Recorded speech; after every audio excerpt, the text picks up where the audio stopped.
5,500 years ago, the Sumerian people of Mesopotamia developed the first system of writing, now called cuneiform.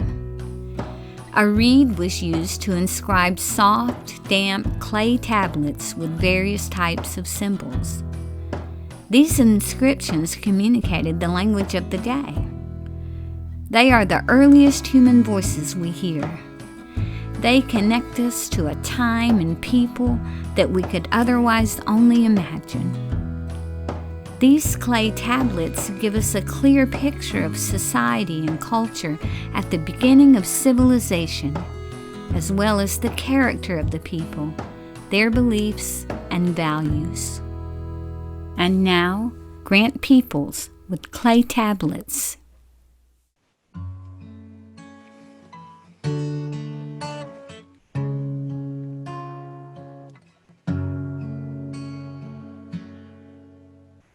There's blood in the water and blood on the sand,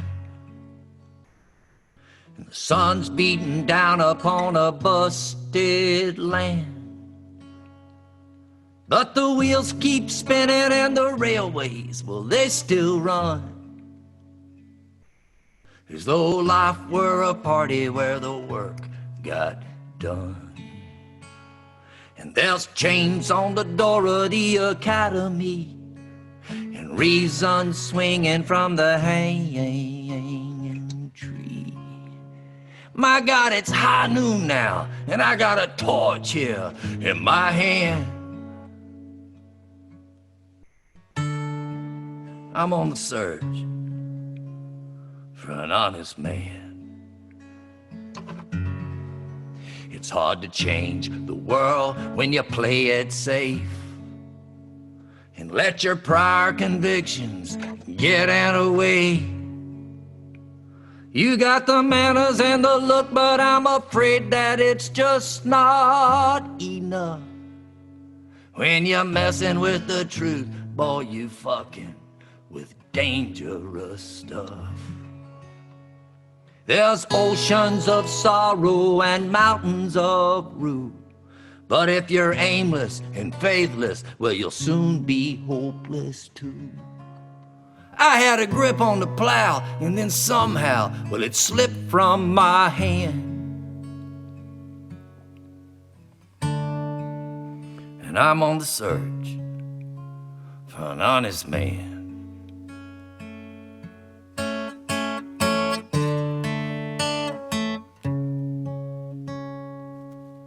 Everybody's at their best when things are running real smooth. Once you accept your fate, ain't nothing left to prove. And I just smile when I feel the crush of civilization beneath my feet. Well, I ain't afraid to die. Tell me, how bad could that really be? I learned that he who loves most can live with less, but I'm blinded by the future and this deepening sense of regret. The rise of expectation, well, it's married to a call from fate, and I'd be damned if I'm not still on the search for an honest man. I'm searching for the last honest man.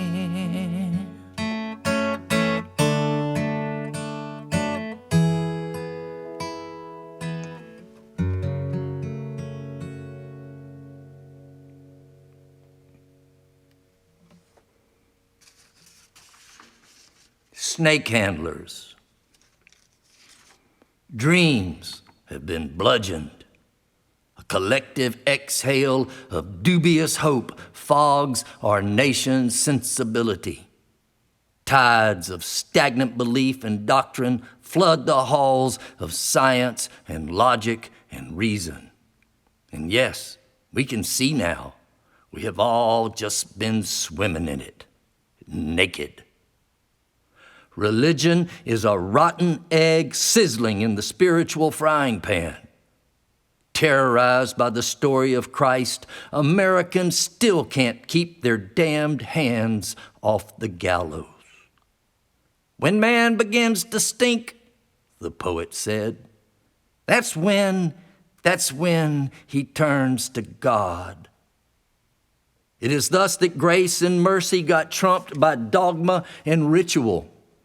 The cross and the flag are abused symbol that hide unseemly facts. This is the age of snake handlers and blinded followers doing the bidding of autocrats, plutocrats, and corporate grifters. History will surely see the wheels coming off long before we did. All right. Don, are you there? Are we in? Don, are you there? I'm here. Okay. How's everything going in the chat feed? Is anybody screaming that they can't hear or anything like that? I think we put out all those fires. Oh, well, congratulations. Everybody can hear. A few people had trouble getting in, but we got them in. Oh, well, thank you so much, everybody. This is Donna Mavity. She has been my career cohort in all things that I have tried to do, and we have done all kind of stuff, and we're doing this together as well. What do we got up next? I know what we're going to do. Could I say? Yeah, please say something. Yeah, that's why. I just wanted to let people know a little bit about the chat box that's available to them down at the bottom. You can. We have everyone muted. We're trying to figure out how to get that mute thing to work in live concerts. So awesome that we can't hear the audience, and we can't see you right now. But you can communicate with one another through the chat box at the bottom. And just so you know, Grant doesn't watch that chat box, so don't feel like he's ignoring you if you say something out to him, because he's paying more attention to the program. So I think that's it. All right. Well, thank you so much. All right. Today is I'm just going to read you something from the O'Fallon, Missouri newspaper. Missouri is moving ahead with plans to execute a man today, despite new concerns about key evidence that led to his conviction and despite concerns about the coronavirus that prompted other states to postpone lethal injections.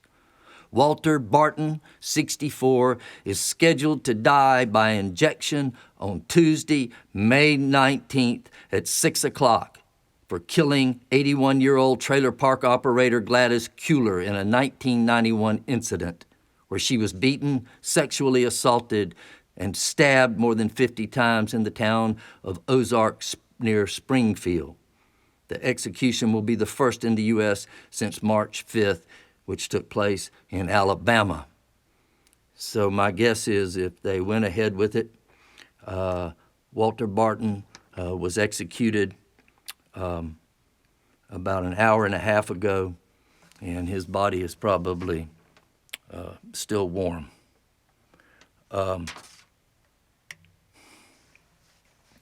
going to play a video now of a song that I wrote about 12 years ago.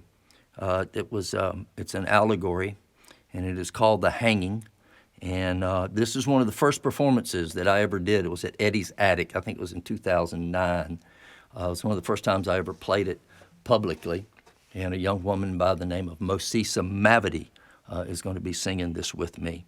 And let's see if we can get that thing rolling. This is The Hanging.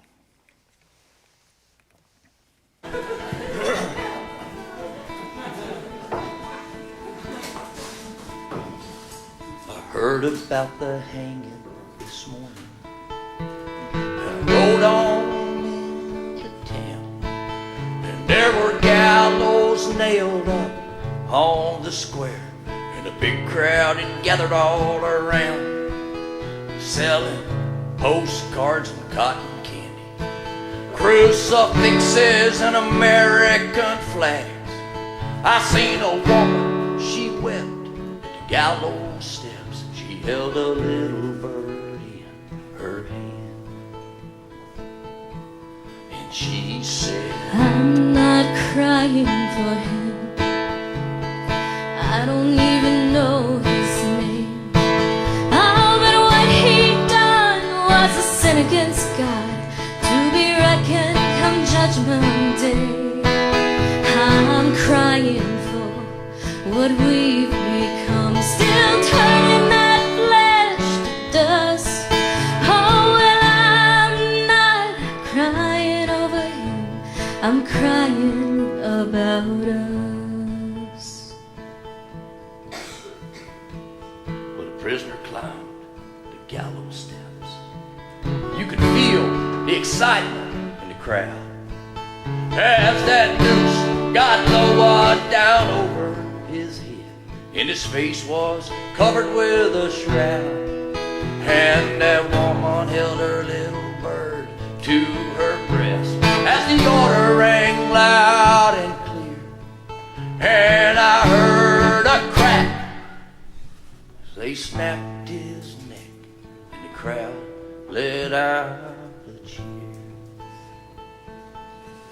And she said, I'm not crying for him, I don't even know his name. Oh, but what he done was a sin against God, to be reckoned come Judgment Day. I'm crying for what we've become, still turning that flesh to dust. Oh, and I'm not crying over him, I'm crying about us.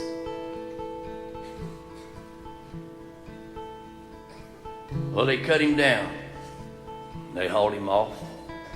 And the people, they all gone home. As the wind blew trash to the empty street where that woman stood all alone. And then she knelt down on the gallows steps, and she bowed her head to pray. And then she raised her hands above her head and let that little bird fly away. And she said, I'm not crying for him, I didn't even know his name. Oh, and what he done was a sin against God, to be reckoned come Judgment Day. I'm crying for what we've become, still turning that flesh to dust. Oh, and I'm not crying over him, I'm crying about us. Oh, and I'm not crying over him, I'm crying about us.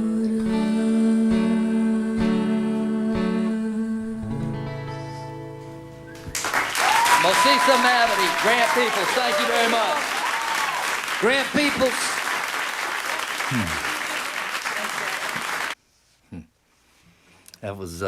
That was Donna's daughter singing that song with me. We're going to go now to a painting. This is one of the most famous paintings in the world, certainly of the modern era. And I have never stood in front of this, but I had a friend who stood in front of it at the Met a number of years ago. And he told me that it was standing beside this was like standing by a nuclear reactor. This is Pablo Picasso's Guernica. I want you to note there just a few things. I'm not going to go through the painting a whole lot, but just note the tableau of animals and people, and the animals are almost, they're anthropomorphic. This was representative of the attack on the town of Guernica that took place in the same year, 1937. Picasso was in Paris, and he heard about this, read about it in the newspapers. The Nazis had come in and dumped their bombs. They were using Guernica as a testing ground to dump a bunch of bombs because there were a bunch of socialists holed up there, and Franco didn't like that, and so he was a fascist, of course, and he partnered with them. It's 11 feet tall and 25 feet long, totally devoid of color, and it is just a spectacular piece. I hope to stand in front of it someday. We're going to go from that to another piece by another artist by the name of Hannah Price. Hannah is from, this piece here, Picasso's piece was 11 feet tall, 25 feet long. This is 8.5 inches tall and 11 inches long. This also is a tableau about an attack. In this case, it would be a virus. And you can see the animals themselves are very much involved in this, just like they were in Picasso's painting. I won't walk all the way through this. This drawing will be on my website sometime this week. We tried to get it up before the show. We weren't able to do it, but it will be up there. Hannah Price is from Keystone Heights, Florida, and she's from there. She now lives in a van, and the last time I talked to her, she was in Eugene, Oregon.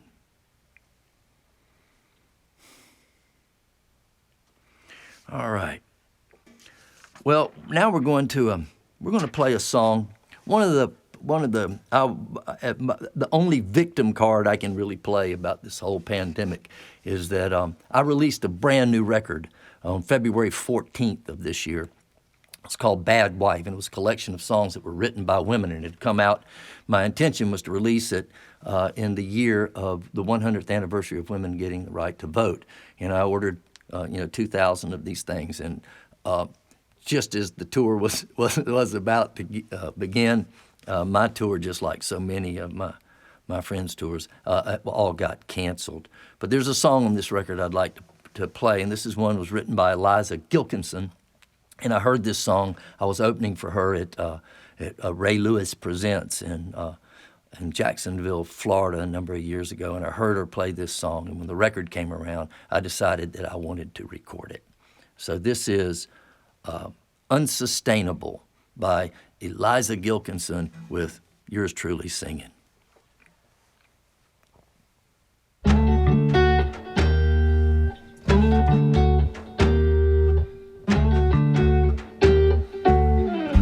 Unsustainable, unmaintainable. We've gone too far and now it's uncontainable. Let's tear it down and start all over again. Reprehensible, indefensible. The way we are is truly incomprehensible. Back to the drawing board and start all over again. And madly, we love you madly. We would have gladly maintained the status quo. Badly, behave badly. Now sadly, we'll have to let you go. You're so unforgivable, results untenable. To make this perfect garden so unlivable. Back to the drawing board and start all over again.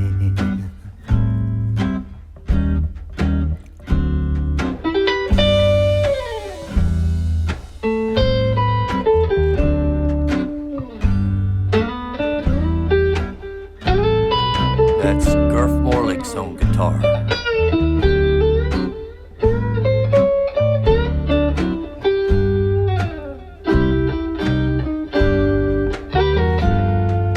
Madly, we loved you madly. We would have gladly maintained the status quo. Badly, we behaved badly. Now sadly, we'll have to let you go. You're so unsustainable, unrestrainable. Our rationale is simply unexplainable. Let's tear it down and start all over.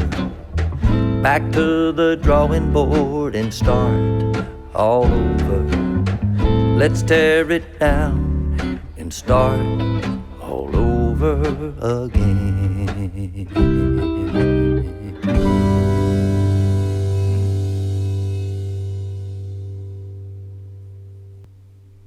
Yeah, that song was produced by Gurf Morlix. We recorded it in his studio. And one of the things we did on this record, it's the first record I ever made, we had no women involved in any of it, other than they wrote all the songs. And it's so funny listening to Gurf. You know, if you ever talk to Gurf, he's pretty gruff, Gurf, but he can sing just like a girl, and he just sounds so beautiful and just great guitar work. Thank you, Gurf. Another artist. I met Steve Poltz, I guess it's been 6 or 7 years ago, and I've just been a huge fan of his work, of his ethic, his performance. He is just one of those people that a lot of us in this business spend a lot of time studying him. I've been a fan forever, and a year ago he came to Tallahassee, I think for the third time, to play at the Purple House, and he just did such a great job. And after he left that night, the following night, I wrote a poem for him, and I would just like to read the poem that I wrote called Poltz. Picasso said he worked his entire life learning to draw like a child, which is where Steve Poltz has arrived with the art of the performance. His act, if one may really call it that, is a spontaneous transformation of his inner life into songs and stories crafted for crowds fixated on his animated, exaggerated impulses, his rhyme-laden expressions of kindergarten-like loves and fears and naughtiness.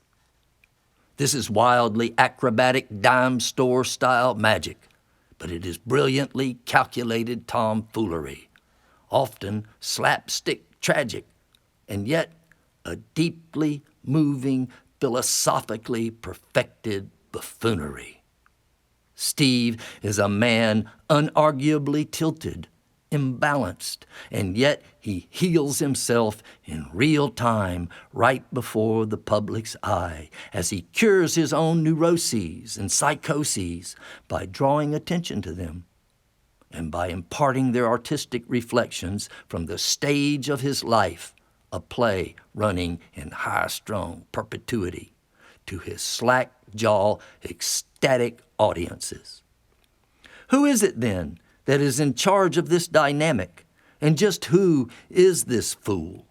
The fool for whom King Lear called and with whom he consulted when he sensed himself going mad. Poltz.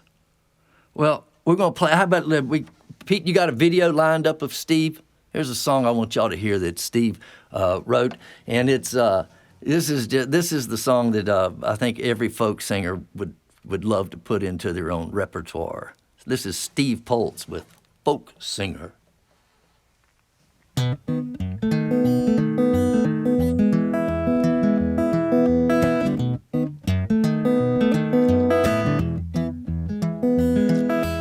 Pissing in a bottle and you can't see through the fog. You know a trucker jackknifed in the snow up ahead for show. The rate I got you clocked, 87 and a 55. Cops all want to search your car because they think you're high. Finally reached the club and they got no posters up. Play to 12 people, half a puking in a cup. Sell 2 CDs, give another 6 away. You're hoping that somebody has a place where you could stay. Got a 10-hour drive in the morning, don't sweat it. Keep thinking about the gig last night, you wish you could forget it. Listen to a podcast, a radio lab. Try to call your mom but end up yelling at your dad. Car needs gas so you're pulling to the come and go. The weather channel says that you're about to hit some snow. Sell 1 CD, give another 8 away. To add insult to injury, you had to pay to play.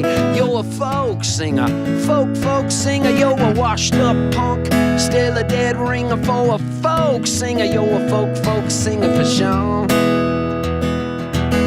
The Club owner says you should have played here last week, 'cause right now it's finals and no one makes a peep. He wishes that the money could have been a lot more, but the deal was only for a small percentage of the door.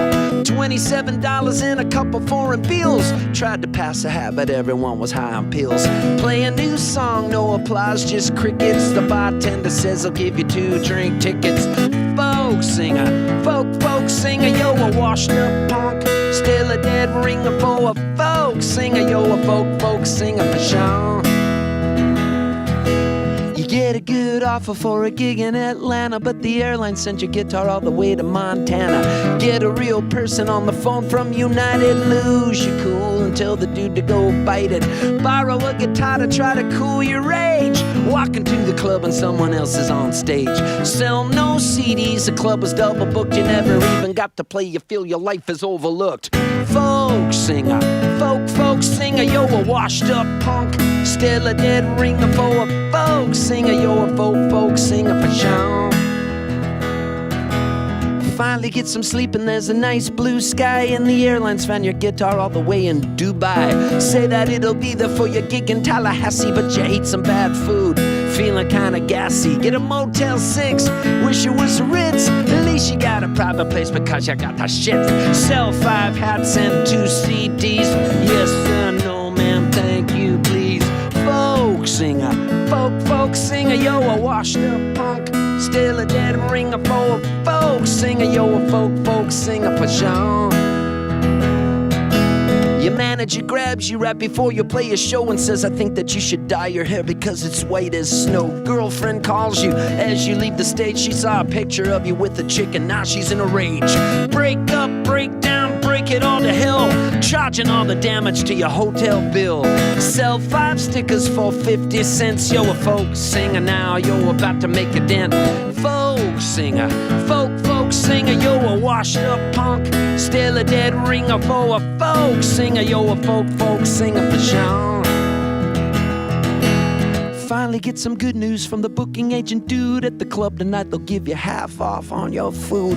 Place is packed, gonna make you feed, but they wouldn't even turn off the sports TV. Feel like you climbed another rung on the ladder, yo, another day older, another day fatter. I'm a folk singer now in the pale moonlight. That's how I'm singing in the studios of KDHX tonight. I'm a folk singer, folk singer. I'm a washed up punk, still a dead ringer. I'm a folk singer, I'm a folk singer for sure. I'm a folkety folker, I'm a Bram Stoker joker, I'm a vampire smoker, I'm a motherfucking folker today.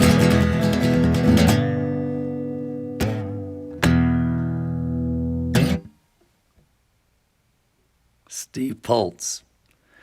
Well, if y'all been watching these Clay Tablets broadcasts, you know we've been doing it. One thing we've started is a phone call. So I'm going to try to call Steve Poltz now. So far, I'm 2 for 2. We're going to see what happens here. See if Steve answers the phone. Call. Oh, boy. Everybody cross your fingers, please. Yeah. Steve. Hello? Hey, Steve. How's it going? Pretty good. How you been? Good, buddy. Yeah? We just watched Folk Singer. I'm a folk singer. We just watched that on the broadcast. Oh, you did? Yeah, I played it. Everybody got to see it. So, hey, right on. You know, I always thought when you did that, so first time I ever heard that song, you were playing in Tallahassee, and you had that gassy Tallahassee line, and I always thought that you just kind of put that line together for an audience, but that's a standard part of the song, isn't it? Yeah, for some reason I've mentioned Tallahassee in 2 songs. One was in the Rugburn song Hitchhiker Joe. Yeah.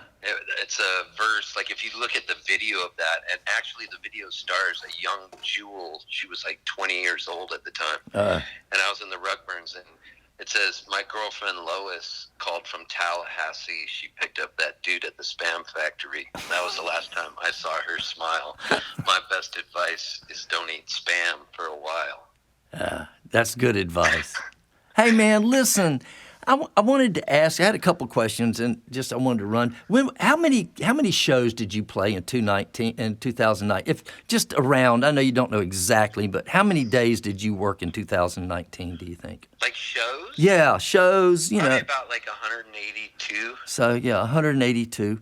And so, when was Which means you're gone a lot more because that's just the shows. Right, and then and then there's those things like the folk alliances that take up however many days. Let me ask you this: so, what was the last show you played this year? The last show I played was I had 2 shows in San Diego, and they were on February 29th, leap year, and then March 1st. And then I flew back home to Nashville, and there was a tornado the night I got home. Oh, yeah. 3 blocks from me. It devastated the city. So I put on a tornado benefit show at City Winery on March 10th. And I remember that was the last show I played, and I had all these people like Grant Lee Phillips and Buddy Miller. I mean, it was a crazy list. I can't even remember everybody that was there. Langhorne Slim, and we're backstage, and I remember Grant Lee Phillips wasn't letting anybody shake his hand or touch him. It was March 10th. Wow. And I was saying to my friend, "God, he's being so paranoid. I mean, I know that there's a flu bug, but really? Can't even give him a hug?" And then 3 days later, everything had changed. I remember I called up Grant Lee Phillips, and I was like, "Man, you were right." Yeah. Because all of us were hanging out backstage with our arms around each other. Right. Still putting on shows. And then I remember the big news was, I think South by Southwest is going to cancel. And then before you know it, I mean, now here we are today, and Folk Alliance has already canceled. It's just so, everything happens so fast. Well, I'm curious. I'm curious, like, for somebody that plays as many shows a year as you do, and I'm talking about intense shows, and then all of a sudden, what has it been like having that rug kind of pulled out from under you? What has that been like? Well, that's a great question, and a lot of people were checking in on me because everybody knows how much I tour, and I think number one, the first, a little backstory on that question is, why do I tour so much? And it goes back to, I didn't make the basketball team in 9th grade, and I'm still that little kid that didn't make the team. And so when I didn't get accepted to certain music festivals or things, I would still be that kid kind of, I got to try harder. So when stuff started happening for me, I had a hard time saying no because I was like a Depression era kid. You hear about parents that in the Depression that say, "You can't throw that food away." That was me. I was like, I can't say no. I got to pass the hat gig. I have to only drive 8 hours. I'll do it. Right. And so for me, when the rug got pulled out from me, so to speak, I at first was I was obviously in shock, and then I just relaxed. And I hit this Zen place, and I thought, well, I'm going to learn to bake bread. I'm going to start cooking. I'm going to do this and that. And so at first I was like, this is a great vacation that I was forced to have. I've always fantasized about taking a lot of time off. And then it hit me after about a month and a half, and I got really depressed. Like last week, I had 3 really low days where they were low. Right. And I thought, oh, my God, I hope I haven't inherited my mom. I mean, rest in peace. I hope I haven't inherited her depression because she suffered from it. And I snapped out of it. But it's, you have your up days and your down days. You have your panicky days. And then other days when you think, what was I panicking for? Right. I think there's a lot of answers for that, and it's our own chemistry in our own bodies and us figuring out, what do I need to do? Do I need to work out or play guitar? Or, I saw you did a virtual show yesterday, and I didn't get to see it, but I heard everybody said it was really great and made everybody feel good. Did it make you feel good? It really did. Another great question on your part. Yes. It was so, I needed it more than the audience needed it, and I gave myself a pep talk before it started, and I said, I got to remember that music provides a service, and I don't want to be maudlin and dour during the show. I want to be honest with how I am, but I want to be positive and upbeat, and it really put me in a right frame of mind. And the show released chemicals in my body just from singing that I forget that I get. I got this rush. Yeah. And sure, I wasn't there looking at people, and it wasn't in person, and I couldn't give them hugs because I'm kind of like a golden retriever, and I want to jump up on people and say hi. So, but I did get to play the show, and it was a 2-hour show, and I was sweating, and I did get that release. I got more out of it than the audience got out of it. I needed it. Wow. Well, do you have any idea? Do you have the last question? Do you have a date like I have? There's a date out there on the calendar that I'm thinking like, okay, that's the first date that I am realistically considering I might actually make the drive and go play. Do you have a date for that? Are you thinking of those? I don't, Grant. I really don't. At first, I thought I did. I thought I was thinking like October, November, and now the only thing I know is I don't know anything. Right. And I take everything day by day. I'm honestly, if I was going to be a realist, I would say summer of 2021. Yeah. Because once Folk Alliance canceled, I was thinking we're the least of the essential workers, us traveling folk singers. And so maybe prior to summer of 2021, but I'm thinking it's going to be more likely all the festivals and stuff that got rescheduled. I'm hoping, summer of 2021. Right.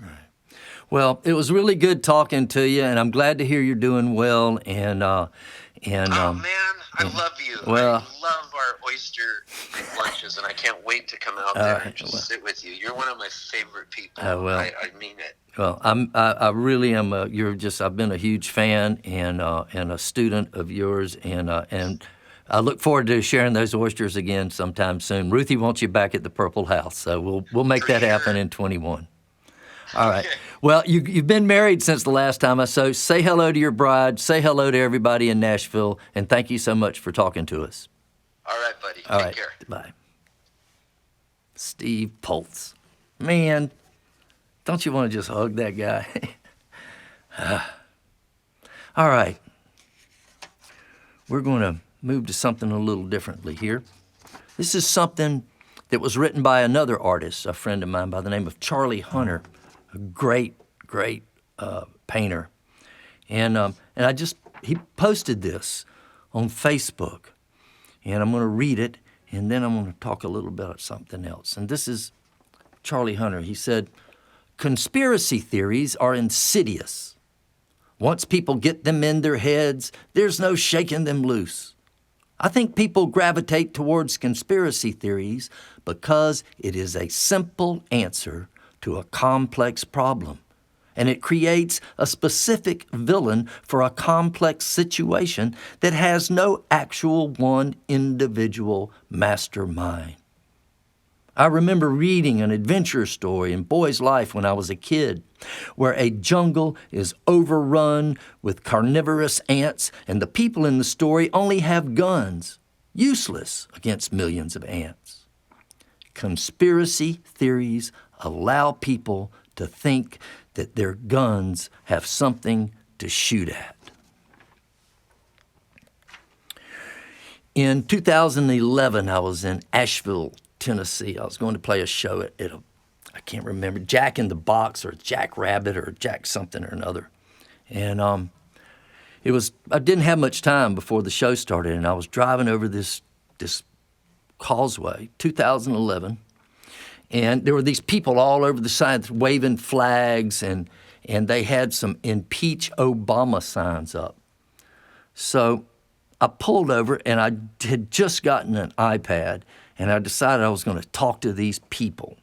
And I pulled over, and I think we're going to be able to play a little clip here. Pete, have you got that lined up? This is Asheville, 2011, on a bridge, I believe, over Interstate 40. Are you for AR-15s? Yes. What about cannons? For any kind of gun. You like cannons? Cannons, any gun. Do you think everybody ought to? Right. Everybody ought to be able to have a cannon? Yes, sir.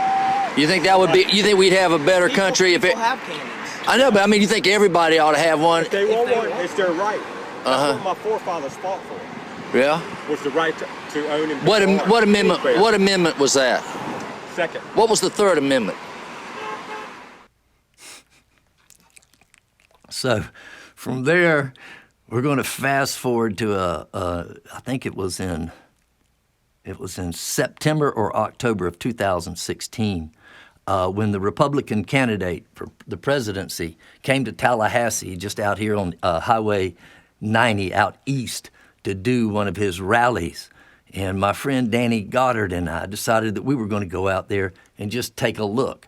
And there was a big divided, the Highway 90, right when it gets by I-10, it's 2 lanes on each side with a median.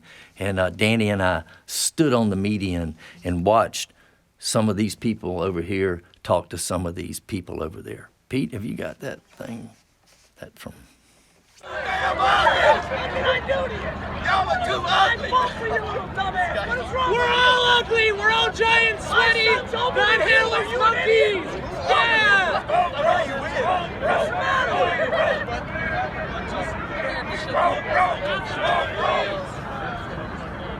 Y'all ain't got to worry about Trump. Y'all too ugly. He ain't never gonna touch y'all. Maybe your dog. Come to think of it, y'all are dogs. Y'all don't have to worry about him touching y'all. Y'all are too ugly. So then last week there was a gathering up on the steps of the Florida Capitol. And I decided I was going to go up there. It was people, I wasn't ever even able to determine exactly what, they had their Don't Tread on Me signs and their American flags. And I went up there for an interview, but I couldn't really get anybody to talk to me. So I was a little disappointing, but I just want to show that I was there. This is the steps of the Florida Capitol. 2 weeks ago, a protest. I don't even know what they were protesting for or against, but let's see if we can see it.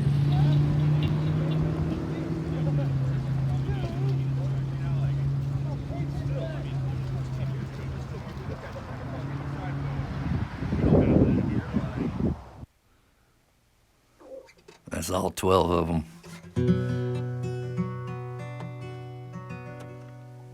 Well, pitchforks and torches and razors and rocks and barbed wire fences around empty parking lots and sirens they're screaming in a dark starless night. People loading their guns and sharpening knives. Take 'em down, take 'em down. Take 'em down, let the righteous reign. Take 'em down, take them down now. Take 'em down, let the righteous reign. And pitchforks and torches and a vulture on a wire. And the river's dried up and the lakes are on fire. Preachers, Trump teachers, and information wars just kicking up dust and settling scores. Take 'em down, take 'em down. Well, take 'em down, let the righteous reign. Take 'em down, take them down now. Take 'em down, let the righteous reign. Pitchforks and torches and a rebel flag waves in a hallelujah nation that is handling snakes. And preachers, Trump teachers, and information wars just kicking up dust and settling scores. Take 'em down, take 'em down. Take 'em down, let the righteous reign. Take them down, take 'em down now. Take 'em down, let the righteous reign. Take 'em down, take them down now. Take 'em down, take them down, take them down.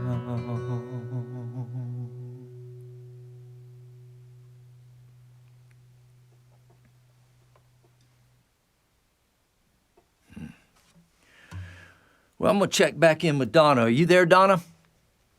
Yeah, I'm here. I just wanted to tell you, I don't think I've ever told you, maybe I have, maybe we've talked about it. I have no idea how many women have sang the Hanging With Me, and there have been some really good ones, I mean, Sarah Mack and Eliza Gilkinson and Betty Sue and a lot of really, professional singers.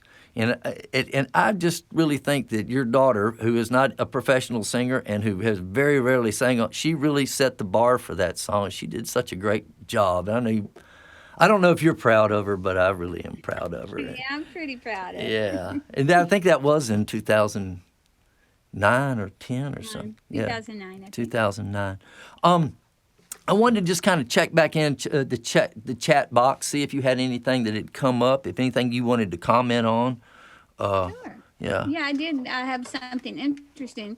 But first I wanted to say it was Jack of the Wood. Jack of the Wood. Which is a pretty popular little pub. Yeah. Nice place to go. Yeah, it was. A lot of good music there. Yeah. So that's where you were playing. Okay, thank you.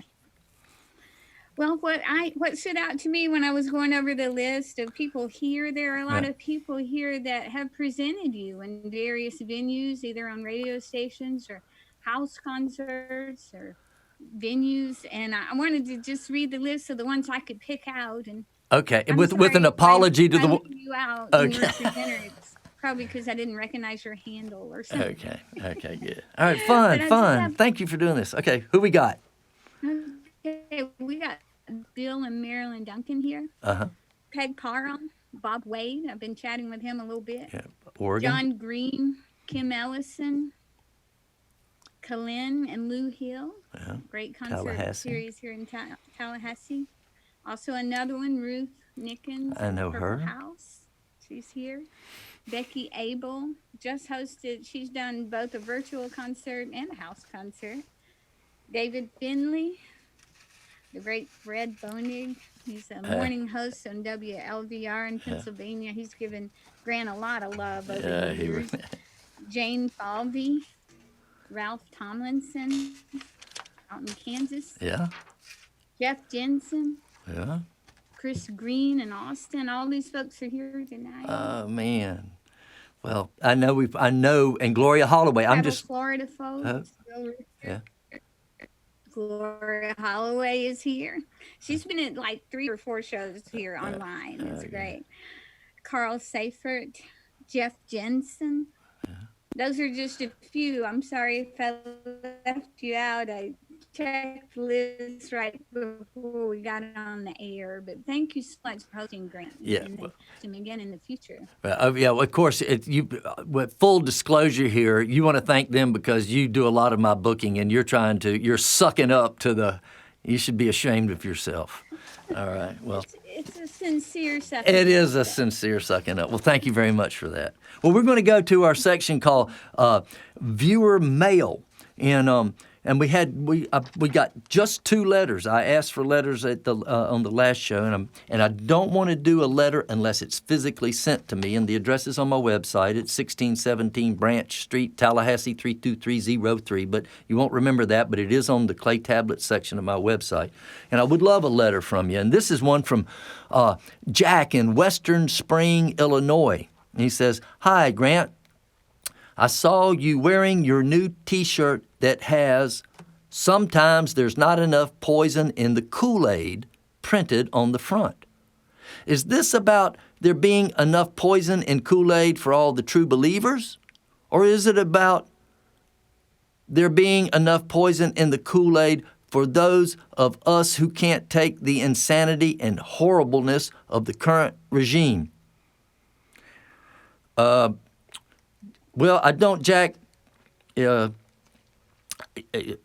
It's ambivalent, and I apologize for that. But ambivalency is something that I've tried to kind of perfect, and I've learned over the years that sometimes if you're too clear or too pointed with something, that people actually miss the point. And in this case, the point is that sometimes there's not enough poison in the Kool-Aid. But I really appreciate your letter, Jack. Hope everything's well up there in Chicago. And this next letter's a little different because this letter did not come to me. It actually went to Donna. And I've had to, why they sent the letter to Donna, I don't know, but it was to Donna about me. And so I've changed the pronoun because when he wrote, he was saying he was talking about me, so I've changed the pronouns a little. And it was an anonymous letter. Mr. Peeples, I have always liked you as a human and respect you as an artist. But to me, your show is boring.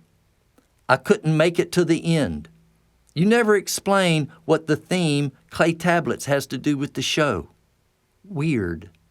And then you make a phone call with another songwriter. Why would I want to use my valuable time to watch you talk on the phone with someone else? I apologize for being anonymous, but that is the only way to be totally honest. Signed, a friend.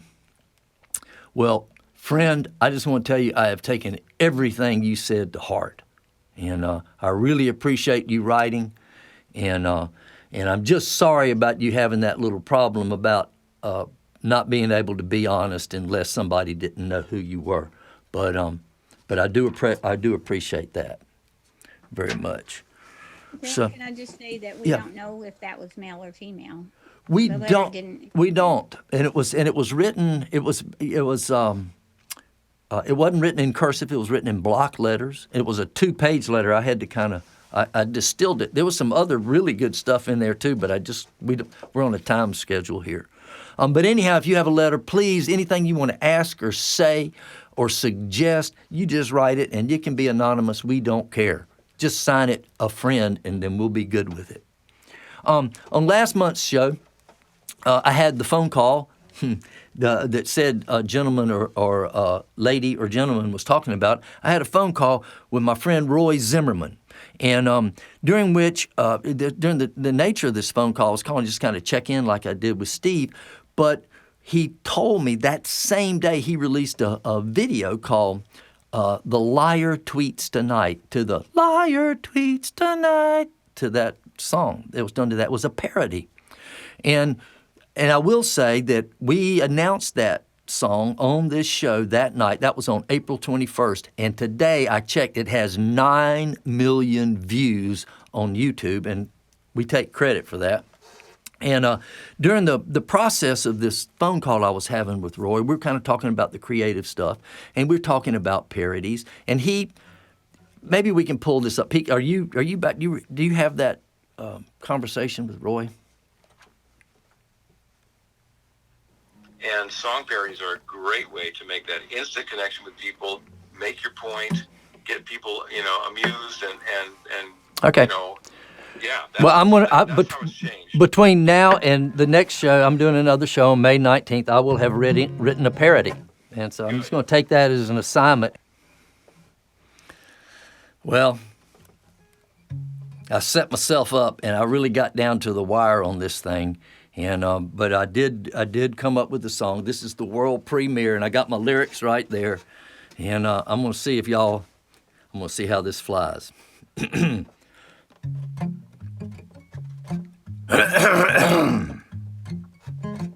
If you're wondering why I wear this mask and why I can sit to this simple, painless task, and why you can see my eyes, but you cannot see my smile, well, there are reasons I've adopted this new style. You see, I wear the mask for those who risk their lives. They're out fighting in the trenches day and night. And I wear it for the checkout girl at the grocery store. Yeah, she's a hero for whom we should do more. Yeah, I wear the mask for those who never read or paid attention to the words that Jesus said. Like when he said we should treat others like we'd like them to treat us. Do you think Jesus would say a mask was asking too much? Well, you and me, we're sitting pretty good. And we can stay away from danger like we should. But I want to protect the ones who are taking all the risk. That's why when I go out, I'm a man who wears a mask. Mask. shit.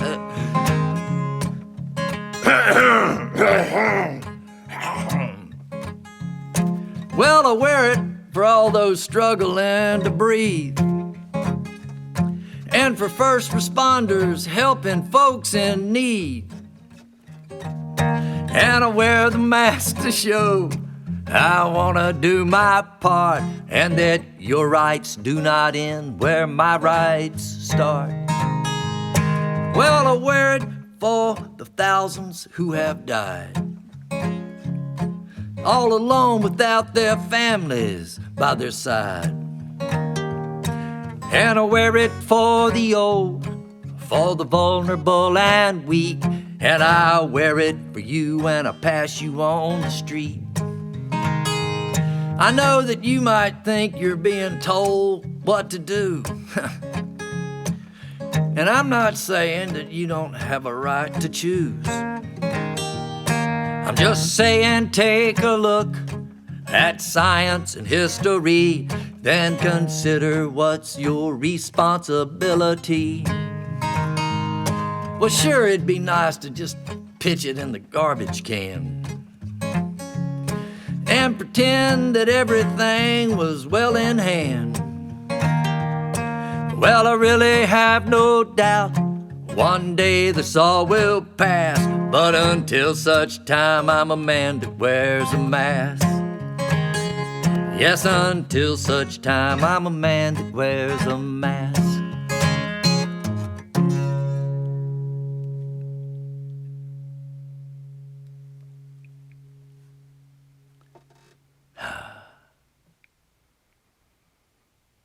Johnny Cash, Man in Black.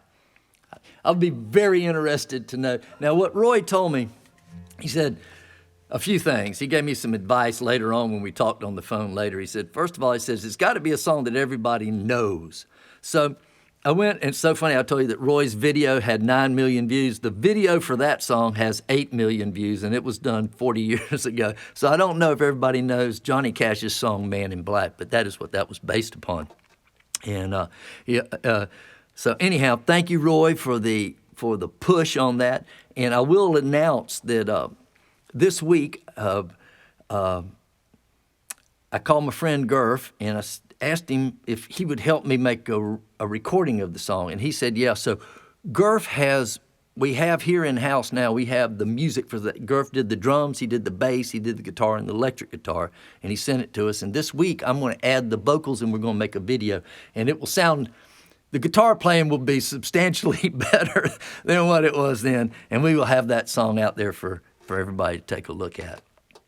All right, so now it's come to we're going to do the part of our show we call Tweets from God. Now, once again, and I explained last week that it was Gurf Morlix that introduced me to God in 2014 in Winslow, Arizona, at a Mexican restaurant, and we were in there, and he was asking me if I knew God, and I was, and he said you should be following God, and he pulled out his little Twitter thing and he showed it to me, and so I have been following God now ever since Gurf told me about him, and I follow God and I follow the president. Those are the only two people I really follow on the Twitter.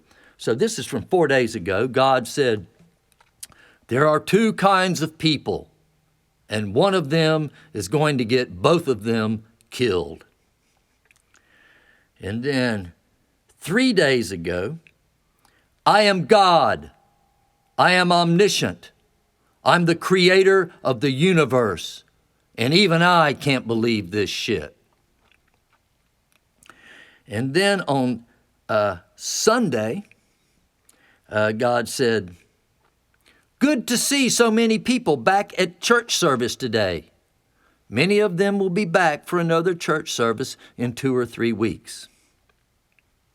And then today, just moments ago, I got a tweet from God that said, "There are an infinite number of alternate universes, and they're infinitely laughing at yours."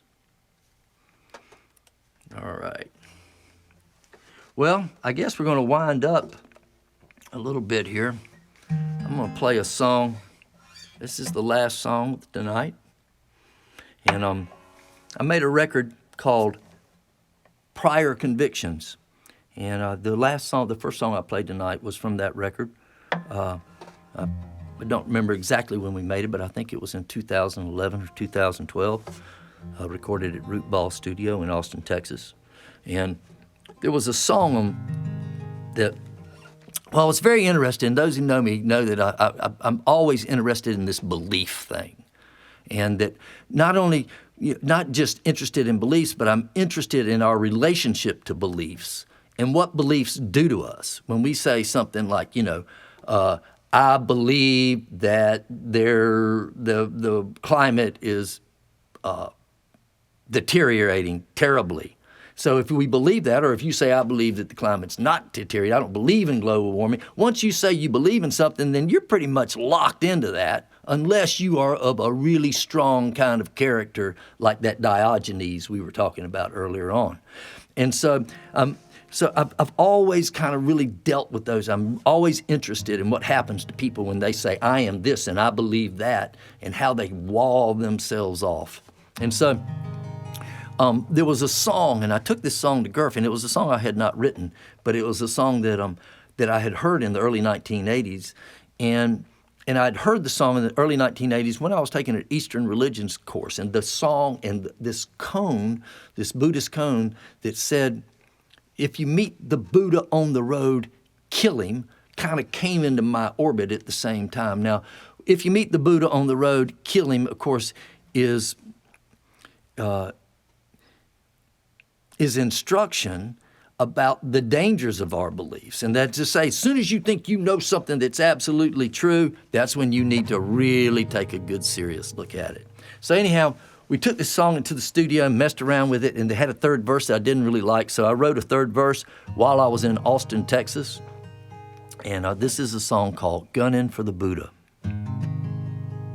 Well, death and money make a point once more in the face of death and money make a point once more in the face of reality and passion.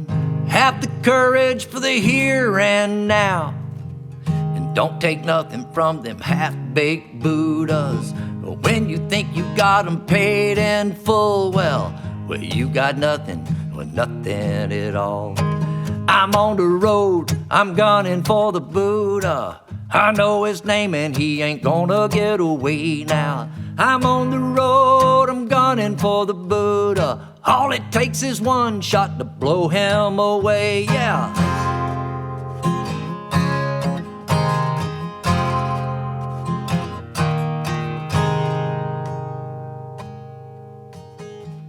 And now's the time for big ideas. And now's the time to make some bold decisions. I seen the Buddha in a bar down in Tampa, talking politics and nuclear fission. I seen him clearly, man, he's all washed up. He's moving on into the body of a beetle. He's getting ready for that long, hard crawl, but, well, he ain't nothing. He's nothing at all. I'm on the road, I'm gunning for the Buddha. I know his name and he ain't gonna get away now. I'm on the road, I'm gunning for the Buddha. All it takes is one shot to blow him away, yeah.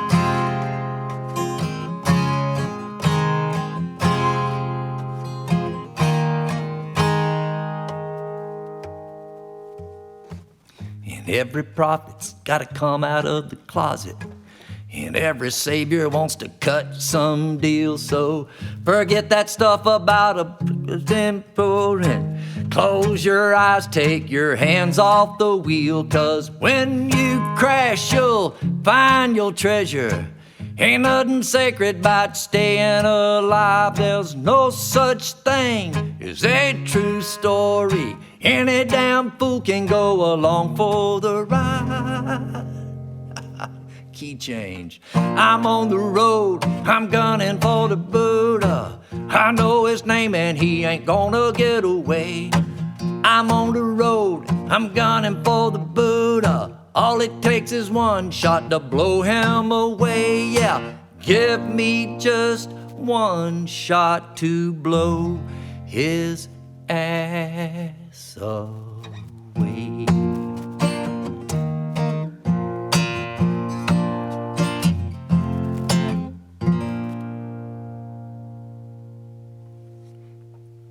Gunning for the Buddha. A few mistakes in it. Well, anyhow, that's our show for tonight. And I cannot tell you how overwhelmed I am by the support that I've gotten for this thing.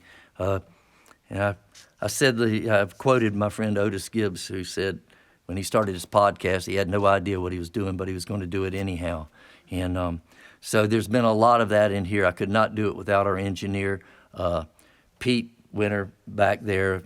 Thank you so much, Pete. I'm going to be sending out a little video to all you clay tableteers, and that's what we're calling you. It's going to be a little video that I shot tonight of the control room, so you can just see exactly what goes on in there. It's pretty remarkable.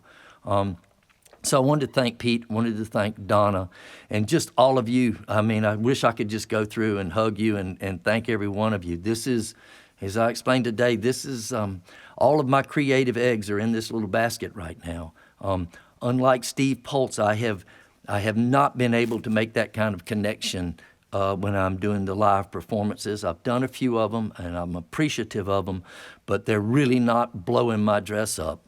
And this is, and I'm very connected to this, and I don't know how important this is for you, but bear in mind, please just remember it's important for me, and it's been a really great thing for me to be able to do and to put together and to bring to you on a once-a-month basis. And we will be back with episode 4 with some new twists and some new turns and some new technology and some new things that we're going to be doing differently. I'm not going to tell you what it is exactly because we don't really know. We just know we're going there. And thank you so much for being here tonight, and we hope to see you on June 16th. Thank you very much.